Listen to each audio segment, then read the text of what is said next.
शेतकऱ्याला कर्जमाफी. शेतकऱ्याला कर्जमाफी ही झालीच पाहिजे आणि मी जर आमदार झाले तर ते मी नक्की करेन.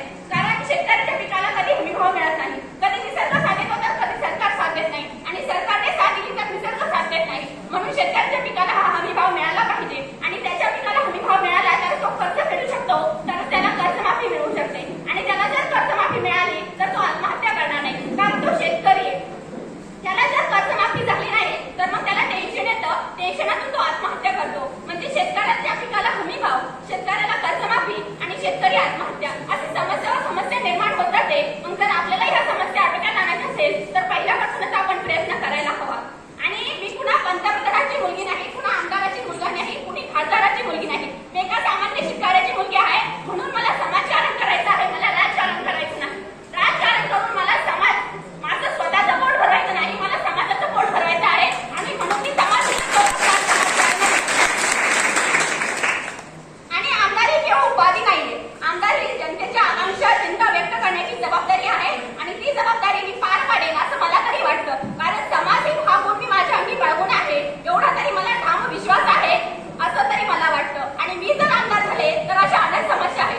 पाणी टंचाई असेल, अशा अनेक समस्या आहेत. त्या समस्या मी कशा सोडवू शकते यावर मी नक्कीच प्रयत्न करेन. आणि इथेच मी माझ्या वक्तव्याला पूर्ण विराम देते. शेवटी मला इथे सगळ्या ठिकाणी 2 शब्द बोलण्याची संधी उपलब्ध करून दिली त्याबद्दल मी त्यांचे आभार व्यक्त करते. तसेच तुम्ही सर्वांनी माझं वक्तव्य ऐकण्याची मानसिकता ठेवली व टाळ्यांच्या कडकडाट मला मोठा प्रतिसाद दिला त्याबद्दल तुम्हा सर्वांचेही आभार व्यक्त करते. आणि जाता जाता शेवटी एवढीच विनंती करते की बोलता बोलता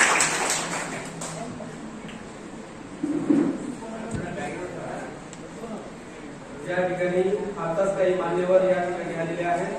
त्या मान्यवरांचाही सत्कार करणं आपलं कर्तव्य आहे. यामध्ये आनंद चॅरिटेबल ट्रस्टचे सर्व अमोलजी अन्नदाते सर, त्यानंतर या ठिकाणी पत्रकार म्हणून उपस्थित असलेले Balasahebji Sarwade, RPS star news यांचाही हा कार्यक्रम यासाठी ठेवला की कॉलेजमध्ये, शाळेमध्ये जाणाऱ्या विद्यार्थ्यांना समाजात काय चाललेलं आहे याची एक जाणीव आहे का, ते सेन्सिटिव्ह आहे का.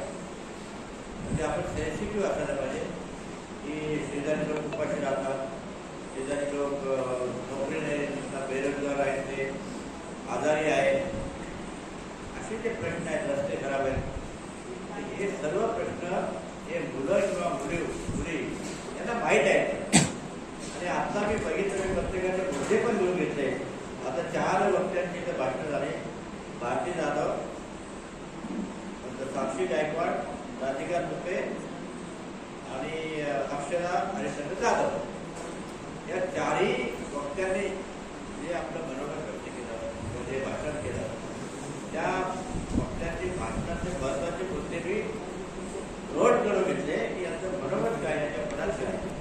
आणि मला आनंद झाला की एक मुलगी म्हणते आहे त्यामुळे एमआरडीसी सुरू व्हायला पाहिजे, दुसरी म्हणते की गावामध्ये पाणी नाही आहे, गावाचा प्रश्न पाहिजे, रस्त्याचा प्रश्न पाहिजे. म्हणजे तुम्ही गुणांपैकी 71 गुण पटकावून या स्पर्धेतला तृतीय क्रमांक पटकवलेला आहे. मी दादांना, डॉक्टर साहेबांना विनंती करतो या विद्यार्थ्यांचं स्वागत करण्यासाठी.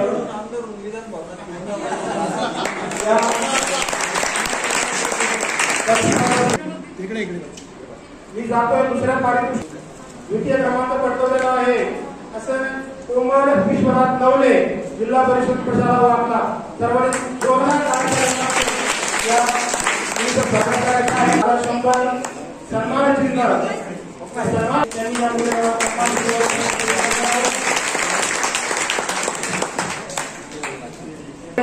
स्पर्धेतला पहिला क्रमांक, पहिला बक्षीस ज्याने पटकवलेला आहे. मी सन्मानपूर्वक या ठिकाणी विनंती करतो आरती दादासाहेब जाधव, जीवन विकास